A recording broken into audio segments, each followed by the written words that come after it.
Carbon एंडिड्स compound वाले chapter के आगे आगे के पॉइंट पढ़ते हैं। देखो वहाँ तक अपना पीछे वाले पार्ट 2 के अंदर अपन ने पढ़ा था फुलरीन और फुलरीन के यूजेस तक। अब आगे पढ़ते हैं अपन उसकी chemical properties of organic compound. देखो बर्निंग या कंबस्टन जिसको बोलते हैं, combustion of an organic compound release CO2 and heat. Organic compound का अगर अपन कंबस्टन करेंगे तो CO2 एंड हीट रिलीज होती है। जैसे मान लो कार्बन, इसको अपन ऑक्सीजन की प्रेजेंस में जला रहे हैं तो CO2 बनती है, साथ में हीट एंड लाइट रिलीज होती है। Combustion of A hydrocarbon compound product CO2 and H2 and together with the release of heat CH4 methane. Hydrocarbon compound है, इसको कंबस्टन कर रहे हैं तो CO2 साथ में H2 और साथ में हीट रिलीज हो रही है। यहाँ पे एक नोट लग के पॉइंट है, सेचुरेटेड हाइड्रोकार्बन। सेचुरेटेड कौन से होते हैं? जो सिंगल बॉन्ड वाले, जैसे मेथेन।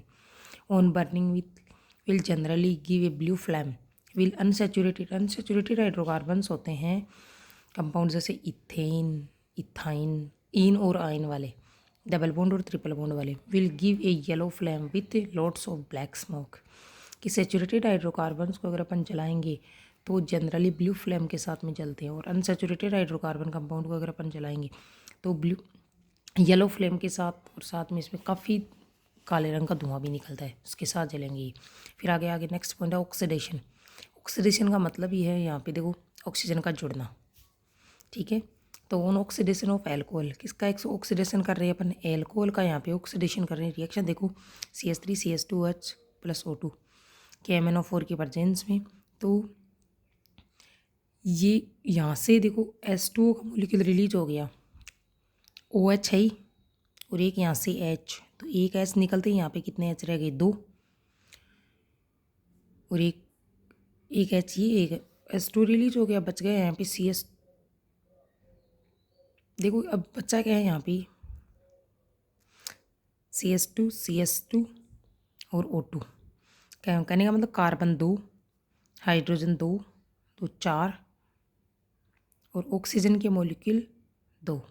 इनसे मिलकर के फॉर्मेशन हो गया एथेनोइक एसिड का CH3COOH। तो यहाँ पे ऑक्सीडेशन पढ़ना। देखो on oxidation of alcohol it get oxidize to carboxylic acid. एक ऑक्सीडेशन, अगर एल्कोहल का ऑक्सीडेशन करते हैं तो ऑक्सीडाइज हो जाता है कार्बोक्सिलिक एसिड में। कार्बोक्सिलिक एसिड का मतलब ethanoic acid. This action take place is the presence of KMnO4। और ये अभिक्रिया किसके प्रेजेंस में होती है? KMnO4 की प्रेजेंस में। एडिशन रिएक्शन, एडिशन का मतलब होता है जुड़ना। यहाँ पे अनसेचुरेटेड हाइड्रोकार्बन है इथीन, डबल बॉन्ड वाली, हाइड्रोजन इसमें जुड़ गया, एक हाइड्रोजन यहाँ पे, एक हाइड्रोजन यहाँ पे, तो देखो दोनों में जुड़ करके CH3 बन गया। Hydrogenation of unsaturated hydrocarbon in the presence of catalyst such as the nickel या पैलेडियम। निकेल या पैलेडियम के प्रेजेंस में अगर सेचुरेटेड हाइड्रोकार्बन अनसेचुरेटेड हाइड्रोकार्बन्स है, उनके अंदर हाइड्रोजन अगर जुड़ता है तो वो सेचुरेटेड हाइड्रोकार्बन में कन्वर्ट हो जाते हैं। तो hydrogenation of unsaturated hydrocarbon in the presence of catalyst such as nickel and palladium give saturated hydrocarbon. This is called the addition reaction. यही कहलाता है। एडिशन का मतलब होता है जुड़ना। तो अनसेचुरेटेड में हाइड्रोजन जुड़ते ही सेचुरेटेड में कन्वर्ट हो गया। फिर देखो वेजिटेबल ऑयल, उसी का एग्जांपल है। वेजिटेबल ऑयल के अंदर अगर उसका हाइड्रोजनेशन करवा रहा है, हाइड्रोजन जोड़ते हैं निकल की प्रेजेंस में 180 डिग्री सेल्सियस टेम्परेचर पे, तो वनस्पति जिसको सॉलिड फैट बोलते हैं, इसमें कन्वर्ट हो जाएगा ये। नोट में देखो we should consume unsaturated fatty acid. अपन अनसेचुरेटेड फैटी एसिड को कंज्यूम कर सकते हैं, लेकिन सेचुरेटेड फैटी एसिड्स हाइड्रोकार्बन्स होते हैं वो हार्मफुल होते हैं, क्योंकि अपन वनस्पति घी यूज़ नहीं कर सकते। वेजिटेबल ऑयल्स काम में ले सकते हैं, जो अपन खाने के काम में लेते हैं। फिर देखो substitution reaction, when a hydrocarbon is subjected to halogenation this process take place in the presence of sunlight. ये विक्रिया किसकी प्रेजेंस में होगी? सनलाइट की प्रेजेंस में। In this reaction the hydrogen atoms of hydrocarbon is released one by one the halogen atom.